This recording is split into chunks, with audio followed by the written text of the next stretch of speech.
Hello, my name is Shorty and I'm making a video of the unused Keyblades in Dream Drop Distance. I actually put the stats of them on the cutting room floor, but I haven't really made a video about them. And there's no other footage of these things, so I'm planning to show them. For the following footage, I'll be using SnickerStream off of my homebrew 3DS. I can't show any audio because for some reason audio cables don't really work, as you can see in this quick little video of Luigi holding audio cables. But I'm planning to fix it soon. But otherwise, it's not really much important because all the Keyblades and following footage really don't have any special tech sound effects, so it doesn't really matter much. However, I'm not using Scissor because besides having audio, it can't really run on my PC. That's why I'll be using SnickerStream to show it. Otherwise, enjoy. Here's a really basic unused Keyblade called Thor's Unused Keyblade. It has the same stats and look as Kingdom Key. It does not have anything special about it at all, though I believe it was used for ending scene where you play as Kingdom Hearts 2 Sora with the credits. As you might see in the following footage, it has nothing special about it at all, but I'll show it anyway.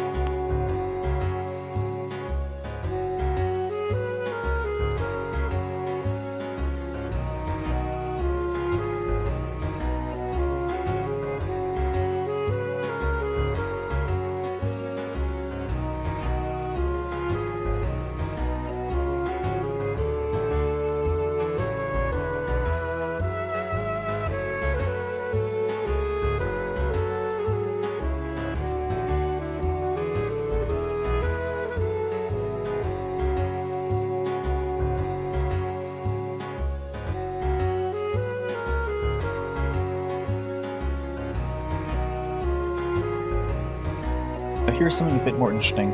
This is Soul Eater, basically Riku's Keyblade for Kingdom Hearts 1. Although you can see in the prologue against Ursula and being in the game, it's never normally seen in the menus equipped, so this goes unused. Also, it shares the same stats and description as Way to Dawn, what makes it more interesting. But the most interesting thing is that according to the game's files, this is Riku's first Keyblade, while his actual first one, Way to Dawn, is all the way at the end. Sort of implying that maybe there was originally Riku's Keyblade to have throughout the game as his first Keyblade. However, here's footage of it being used.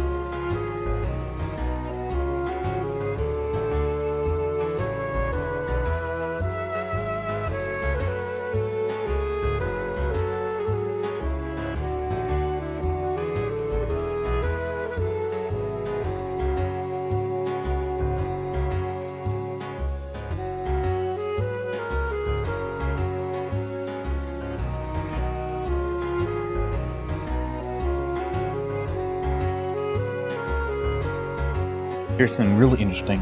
There's this unused Keyblade, or rather two, that's actually be seen from using reality shift attacks in The World Never Was. It actually has the highest magic stat in any Keyblade game, even beating the Ultimate Keyblade. However, it has extremely poor stats. Oddly enough, Sora wields the light one as a normal Keyblade, while Riku, well, shown later in the footage, as wields the dark part. They have no collision at all, although at the point, due to the Keyblade stats, why would you use it for any physical attacks when you really only use it for magic? Otherwise, it's pretty interesting that it's actually the Keyblade you use in the game's files, but it goes unused.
here's the Keyblade, but now merged now, being way big and goes for the floor and overall through collision.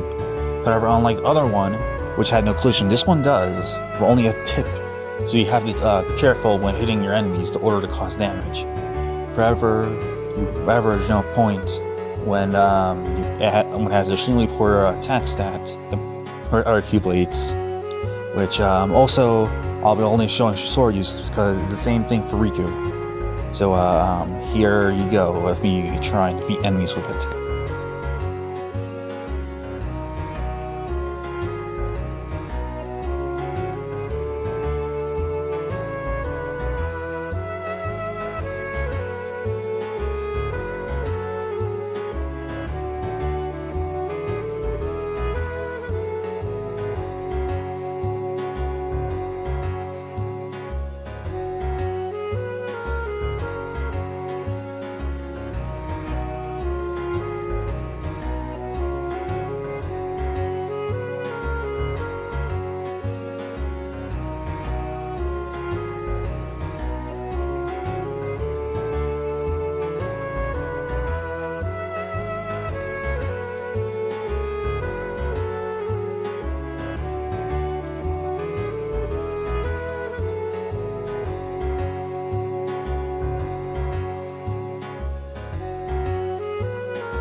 Now there's actually one more Keyblade called King PD, which is used by Nuki throughout the series. However, in King's files, it was meant to be used by Riku. Although, I thought there's a problem why I can't really show it, good footage of it, because it's hard to really use it all. But here, I'll explain.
As you can see from the footage, it's very blurry and you can't really hear the sounds of Keyblade at all in the footage. However, I tried to ask him if he can somehow leave the code, which luckily he did. However, Spider 3DS is a complicated mess, which I'll explain later. But otherwise, MakeEarth doesn't seem really interested into remaking the code to be available in other means. For Spider 3DS, I'll sum it up short. Basically you saw in the description, is a modding thing. Basically, before NTR plugins and such, we had to use this for cheats in 3DS titles. And really, there was a guide for it. However, me and my friend, we had really trouble to compile it, because I guess you need a specific version of Windows to even use it at all. So I tried to ask the guy who was behind this, when he even said that I guess it's pretty much useless to even try, which pretty much left me, nowhere to do about this until I tried to ask the community for help. Which by the community I mean the Kingdom Hearts hacking community. So the first one I tried to ask was King Decoder, I've seen before in their previous videos that they are able to hack in Dream Drop Distance as a sample from these videos you see right here. So I tried to contact him via Discord or online on his YouTube page, but he hasn't answered for a while now, and a bit worried that maybe he's unavailable to communicate with. Which brings us here, which I have to ask a question. If anyone's familiar with Dream Drop Distance modding at all, please contact me so we can get Kingdom Hearts KD footage of it in more clearer quality, because I think it's definitely an interesting Keyblade that deserves to have being good footage to be seen, like the ones seen in Kingdom Hearts 2 and Birth by Sleep, because even there was a Keyblade in Birth by Sleep. But anyway, thanks for watching.